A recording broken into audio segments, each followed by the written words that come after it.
ओनेजा Andrew आज वतन वापस रवाना हो जाएंगी। मज़ीद तफसीलात जानेंगे खुर्रम गुलजार से। खुर्रम, आगाह कीजिएगा। जी बिल्कुल, ये पाकिस्तानी नौजवान की मोहब्बत में गिरफ्तार अमेरिकी खातून है जो कि 11 अक्टूबर 2024 को कराची पहुंची थी और नौजवान से मोहब्बत के सिलसिले में ये पाकिस्तान आई हैं। बताया जा रहा है कि नौजवान की जानिब से शादी के इनकार के बाद जो है वो खातून यहाँ पर कराची एयरपोर्ट पर ही मौजूद रही हैं और इनका वीज़ा ख़त्म होने के बाद वो यहाँ से ट्रैवल नहीं कर पा रही थी। बाज़ा गवर्नर सिंध की जानिब से ये अहकाम दिए गए और फिर उसके बाद जो है वो अमेरिकी कौंसल से रब्ता हुआ और इनको 15 दिन का वीज़ा जो है वो एक्सटेंड किया के तो रवाना किया जाना था।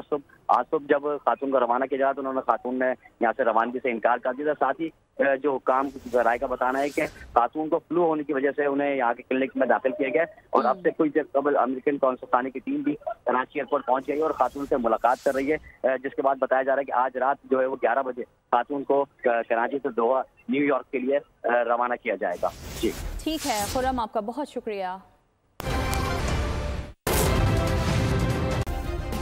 सब्सक्राइब करें और बेल दबाएं ताकि कोई खबर रह न जाए।